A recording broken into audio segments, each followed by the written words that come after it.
Esta es, o mejor dicho, era la familia Miyazawa, y el trágico destino de estas 4 personas que vivían en paz lamentablemente marcaría uno de los misterios más perturbadores en la historia de Japón.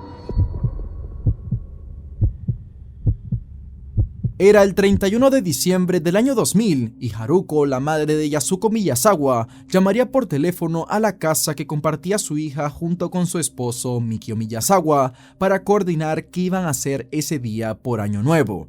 Pero extrañamente, nadie le contestaría, y al no obtener respuesta aproximadamente a las 10 am, Haruko decidiría usar una copia de las llaves para ir a la casa y verificar que todo estuviera bien. Pero lamentablemente, para el horror de la señora, apenas entró a la casa se encontraría con el cuerpo sin vida de su yerno, Mikio, a los pies de la escalera. Parecía que el hombre había luchado por su vida, pero quedó en medio de la escalera porque las heridas que tenía en su espalda eran demasiadas. El arma empleada parecía ser un cuchillo de sashimi. Ante el desespero por ver esta terrible escena, Haruko comenzaría a buscar a su hija y nietos por toda la casa. Es así como nuevamente en el ático se llevaría la espantosa sorpresa de encontrar sin vida a su hija y a su nieta Nina. Ambas tenían más heridas que Mikio, resultando en una escena terrorífica. Para este momento, Haruko ya se esperaba lo peor para su nieto Rei, por lo que fue hasta su habitación y ahí se encontraría al joven también sin signos vitales. Solo que esta vez no había sangre en la escena, puesto que al parecer lo habían estrangulado. Inmediatamente a las 11 am, Haruko llamaría a la policía y reportaría lo sucedido. Las autoridades llegarían horrorizadas a la escena por la cantidad de violencia que reflejaba, además de que esto era algo muy raro de ver en Japón, y ahora la pacífica casa de los Miyazawa era toda una escena del crimen. Es así como al poco tiempo detallarían que aproximadamente a las 11 am, un hombre sin identificar lograría entrar a la vivienda de los Miyazawa a través de una pequeña ventana situada en el baño del primer piso, iniciando una masacre que cambió la historia de Japón para siempre. Al conocer un crimen de estas magnitudes, cualquiera puede pensar que esto fue un robo que salió mal, pues con una casa así de grande en Tokio, es bien sabido que los Miyazawa tenían una buena estabilidad económica. Pero como vas a ver, el motivo va mucho más allá, y para entender esto, vamos a adentrarnos en la vida de esta familia, que tanto da de qué hablar hasta el día de hoy. ¿Por qué alguien cometería un acto tan atroz en contra de una familia feliz a vísperas de Año Nuevo? Mikio Miyazawa, de 44 años, y Yasuko, de 41, eran una pareja casada con 2 hijos pequeños, una niña de 8 años llamada Nina y un niño de 6 llamado Rei. Los Miyazawa, hasta donde se los conocía, eran personas muy tranquilas, llevaban una vida común y corriente, eran la clásica familia japonesa tradicional de la que todo padre estaría orgulloso. Mikio trabajaba en una compañía de marketing llamada Interbrand, mientras que Yasuko era una profesora particular y dictaba clases de vez en cuando, a la vez que se la pasaba cuidando de sus 2 hijos, que era lo que hacía en la mayor parte de su tiempo. Su hija Nina destacaba por su excelencia en el ballet y tocaba el piano, pero a diferencia de ella, su hijo Rei tenía un trastorno del desarrollo que le impedía poder hablar e interactuar correctamente, algo que tenía preocupada a la familia. La casa de la familia Miyazawa estaba ubicada en el área residencial del barrio Tokiota, en Setagaya.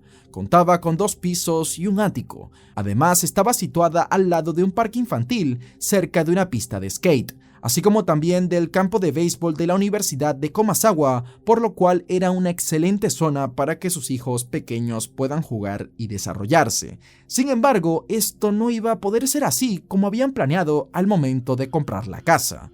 Y es que antes este era un vecindario lleno de vida con niños por todos lados, pero el gobierno tenía planes de expandir el parque municipal, por lo que compraron las casas aledañas para demolerlas, y los Miyazawa estaban siendo vistos como los raros porque Mikio no quería irse a pesar de ser de las pocas familias que aún vivía ahí. Eso hasta que por fin el hombre no se resistió a la oferta de 100 millones de yenes de compensación por el terreno que es un equivalente a $785,000 en la actualidad. Pero aún así, el hombre no se estaba mudando en el plazo acordado, ya que según él, sus hijos no querían irse, y bueno, como sabrán, Ray necesitaba cuidados especiales, así que no se estaba mudando por eso, o a lo mejor esta era una excusa con otro motivo oculto. No obstante, le había prometido que sí o sí se iba a mudar al año siguiente, pero tristemente sucedió la tragedia antes de llegar al 2001.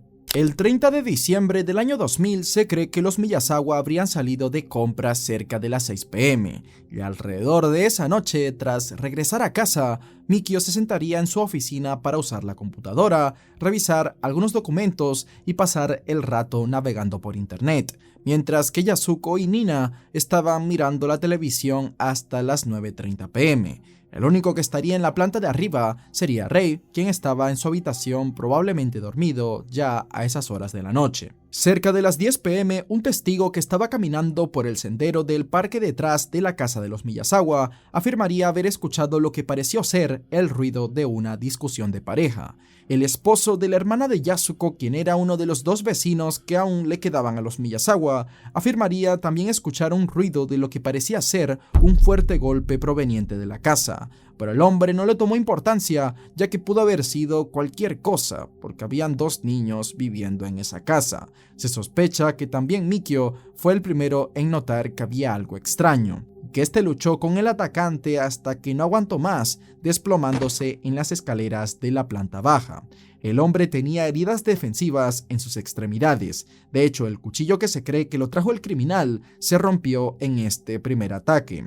Ante el ruido, probablemente el primer instinto de Yasuko, quien se cree que estaba durmiendo, fue esconderse con su hija en el ático. Pero esto no detuvo al atacante, quien las encontró y les arrebató la vida con un cuchillo santoku de la casa.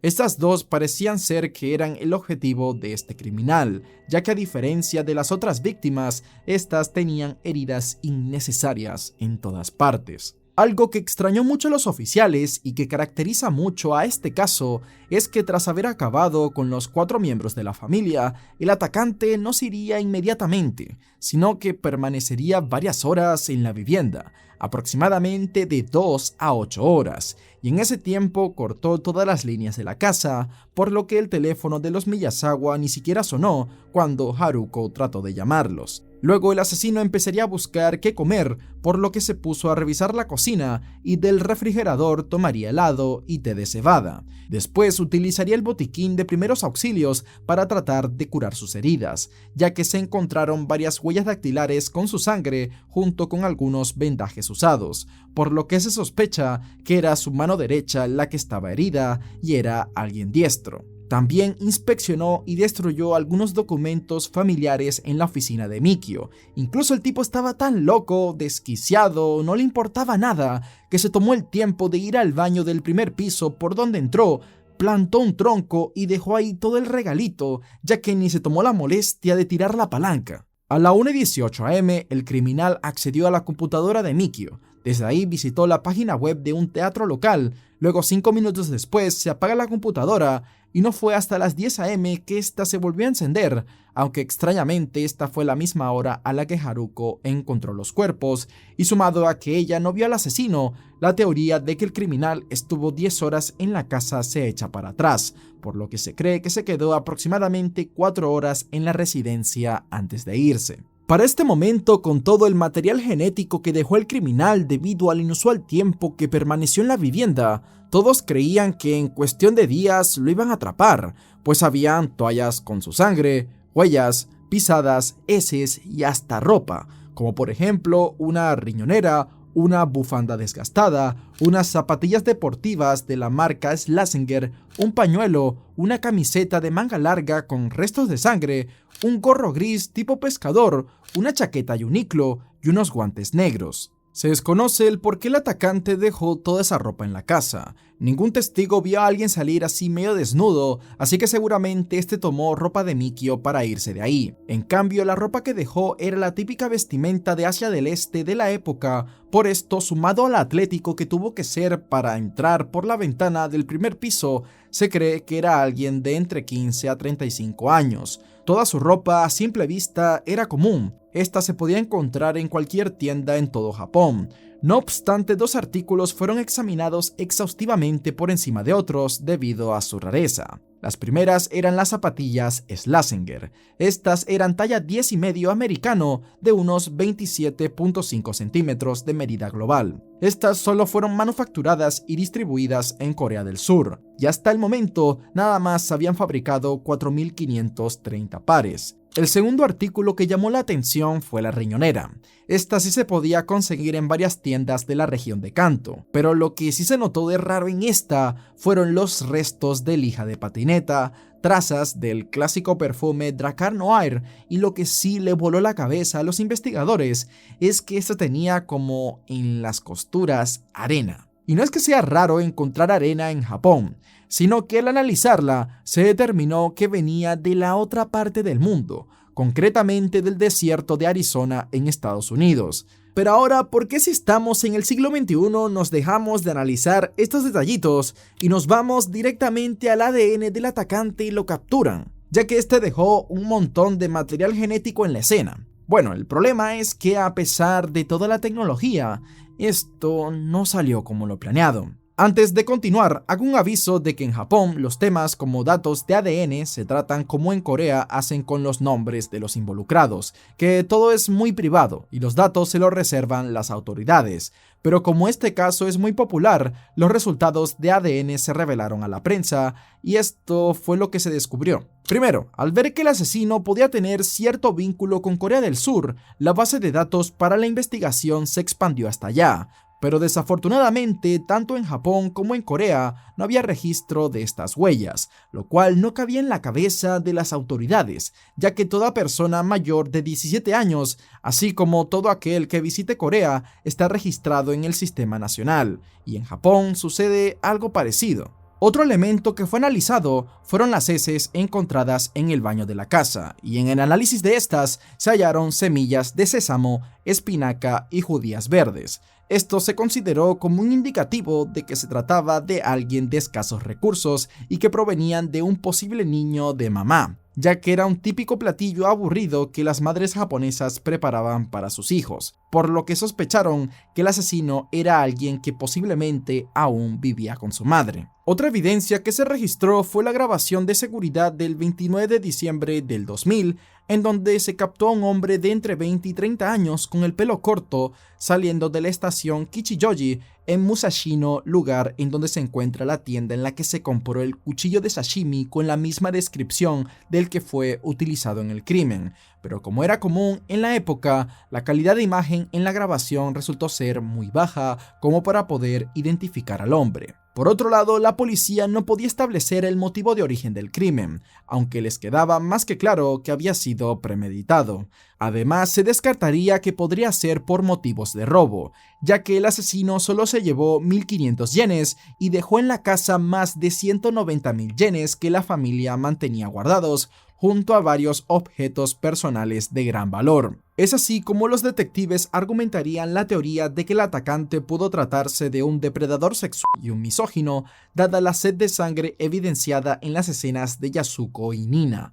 Otros mencionaban que el criminal fue motivado por venganza, ya sea porque Mikio podría tener a alguien en el pasado que le guardaba rencor, o porque odiaba a la familia por su éxito financiero, ya que en esa época Japón estaba atravesando una enorme tasa de desempleo.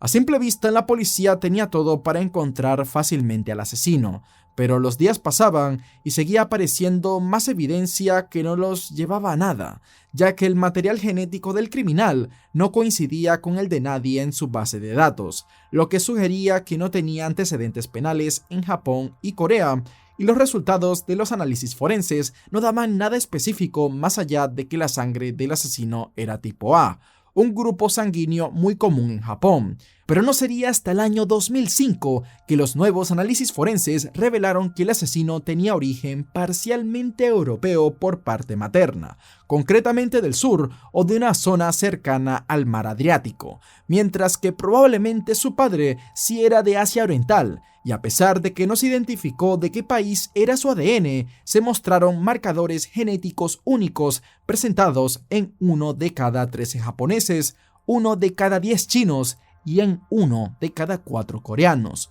Un dato extra que sumaba a la teoría de que los orígenes del culpable podían venir del país vecino. Pero a pesar de que se realizaron más de 8 millones de comprobaciones de huellas dactilares y se envió la información de ADN a los países vecinos, no se encontró ninguna similitud. Ante este crimen, la paranoia era intensa. Mucha gente inocente fue detenida e interrogada. Incluso un hombre que tomó un taxi esa noche ya lo estaban por poner como el sospechoso porque estaba como apurado y tenía lo que parecía ser una mancha de sangre en la camisa. Pero luego se descubrió que este solo era un chico que llegaba tarde a casa por pasarse todo el día en el cibercafé y la mancha que tenía en la camisa era de chocolate. También durante la época del verano se registraron por la zona del vecindario sucesos extraños como la aparición de varios animales sin vida con aparentes signos de tortura.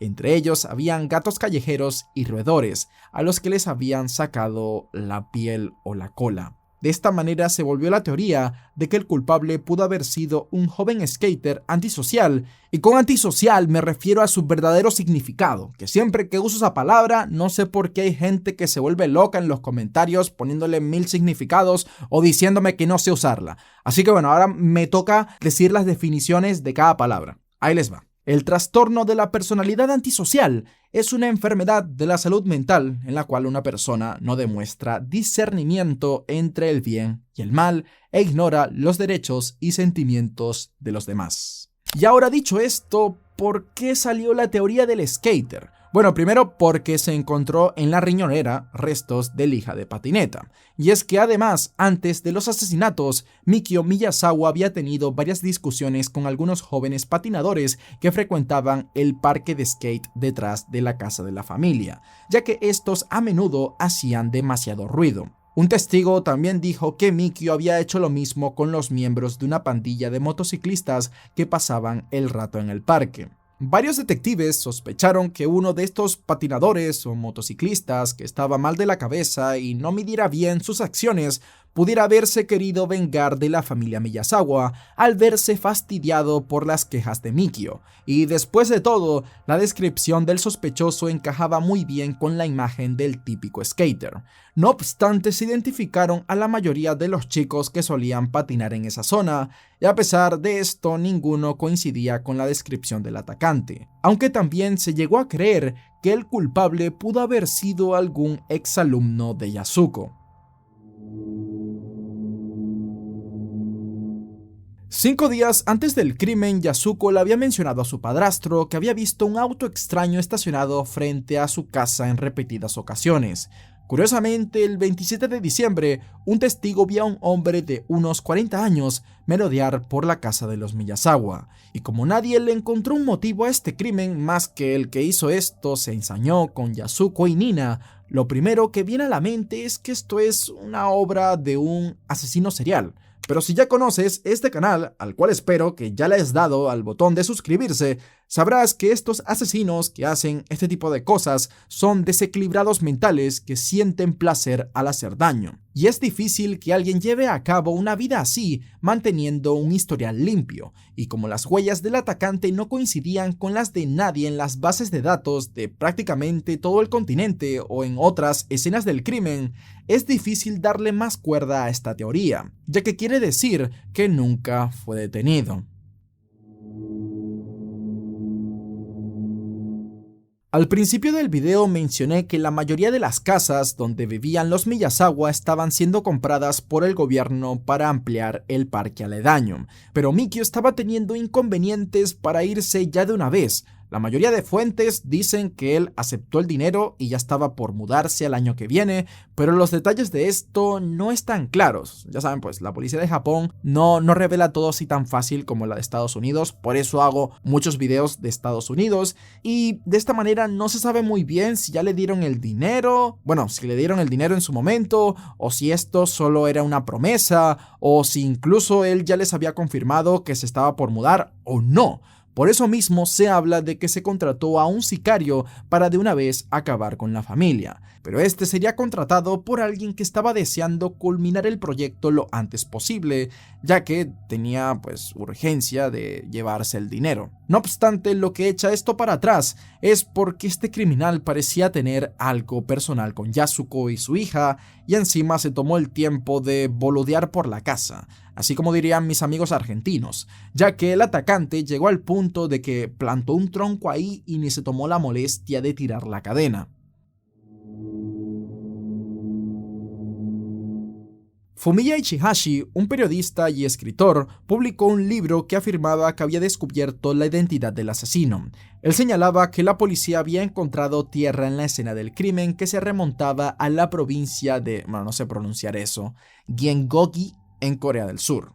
Fumiya clamaba que quien estaba detrás de esto era un ex soldado coreano, resaltando la pista que sí está confirmada, que sí es real, de que la ropa que dejó el asesino en la escena del crimen había sido lavada con un tipo de agua rica en minerales, la cual se usa como limpieza común en Corea del Sur. También llama a su principal sospechoso por el nombre de R, y el autor asegura haber obtenido sus huellas dactilares, recalcando que estas coincidían con las dejadas por el asesino en la escena del crimen. Pero las autoridades nunca afirmaron la veracidad de esta historia y solo mencionaron que ese libro retrataba una historia de ficción.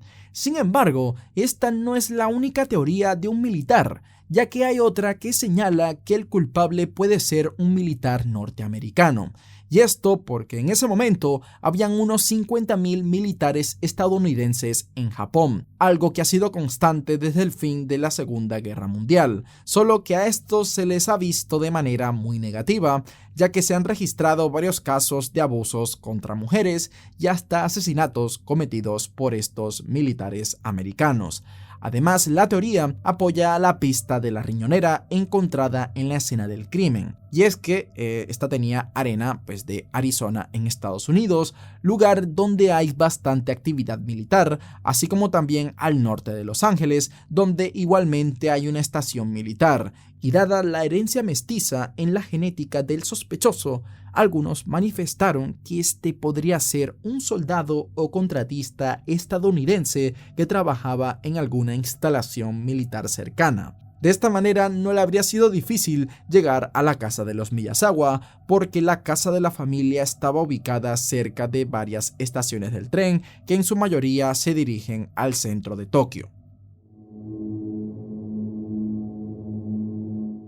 2chan fue un foro creado con la intención de ser un espacio seguro para todos los japoneses que querían expresar sus sentimientos sin ningún tipo de restricción, ya que era anónimo. Esto en un principio puede sonar como algo sano, pero como sabrán, en Japón está muy bien visto el reprimir tus deseos y emociones. Es por eso que muchas personas han desarrollado ciertas manías, porque muchas veces cuando se restringen cierto tipo de deseos, estos, en vez de desaparecer, tienden a retorcerse al punto de ser algo gravemente enfermizo. Por eso en este foro podías encontrar a personas que confesaban cosas como deseos íntimos con familiares o con personas de una edad no adecuada para ellas.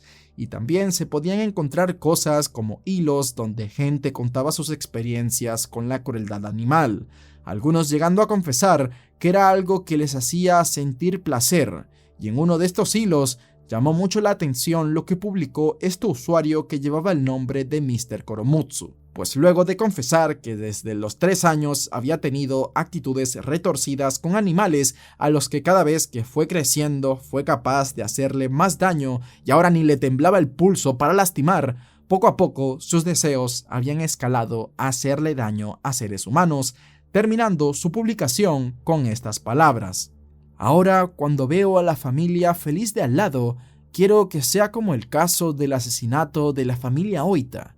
La fecha límite es a las 11:59 p.m. del 31 de diciembre. Estoy pensando en matarlos antes de que llegue el siglo XXI. El caso de la familia Oita fue un caso donde un hombre con un cuchillo en 1955 se coló a una casa de una familia de 5 miembros y luego prendió fuego todo el lugar. No obstante, este hombre fue identificado como Takashi Kijima y lo sentenciaron a muerte en 1999. Pero lo más sorprendente de todo esto es que el mensaje escrito por este tal Mr. Koromutsu fue publicado el 27 de diciembre del año 2000. Es decir, 3 días antes de que la familia Miyazawa fuera encontrada sin vida en su casa. Al momento de esta publicación, Mr. Koromutsu decía tener 13 años, por eso muchos decían que no podía tener la fuerza suficiente para cometer un crimen de esa magnitud. Pero previamente en este canal ya he documentado el caso de un chico de 13 años en Estados Unidos que entraba a la casa y acababa con sus víctimas sin muchos problemas. Y esta teoría de que el culpable era un menor de edad apoya lo de que por qué sus huellas no se encuentran en ninguna base de datos, capaz nunca se registró. También apoya lo que era un niño de mamá y el por qué en lo que dejó en el baño se determinó que había comido semillas de sésamo, espinaca y judías verdes, sin hablar de que también da sentido al porqué de los animales torturados a las afueras de la casa. Aunque estos también se encontraron luego del crimen y no tiene mucho sentido que alguien vuelva a la misma escena, pero quién sabe. Y el jefe de policía encargado de este caso descartó esta teoría también porque atraparon al supuesto maltratador de animales, aunque pudieron haber varios durante todo este tiempo. El departamento de la policía de Tokio cree, con base en las pruebas recogidas en la escena del crimen y la grabación de la compra del cuchillo, que el criminal mediría aproximadamente 1,70 para que pudiera entrar por la ventana y que podría ser de origen coreano. Con esa descripción se hicieron volantes que fueron repartidos en toda la ciudad en caso de que alguien pudiera tener algún tipo de información señalando que 130 camisas como la encontrada en la casa habían sido vendidas en esa área antes de los hechos. En el 2019, las autoridades informaron que 35 agentes aún seguían asignados a tiempo completo al caso y que cada año se realiza una ceremonia conmemorativa en la casa de los Miyazawa en la que se disculpan con las víctimas por no haber podido atrapar al asesino. Hay rumores de que la casa a día de hoy ya está derrumbada debido al deterioro que ha sufrido con el paso de los años. Ha habido apelaciones también por parte de la familia para que esto no suceda, pero quién sabe cómo esto cambie en los próximos años. Y algo muy triste es que la madre de Mikio, Setsuko Miyazawa, de 92 años, aún sigue sin perder la fe. La señora durante estos últimos 24 años ha estado repartiendo volantes en estaciones y lugares públicos de Setagaya con la esperanza de algún día obtener una respuesta. Lamento decir que este caso nos deja muchas preguntas. La policía lo intentó todo durante años, pero aún así, esta no se puede llamar la mayor investigación policial en la historia de Japón, ya que ese título se lo lleva el misterio Glico Morinaga. Una historia bien perturbadora, la cual es digna de una serie de televisión.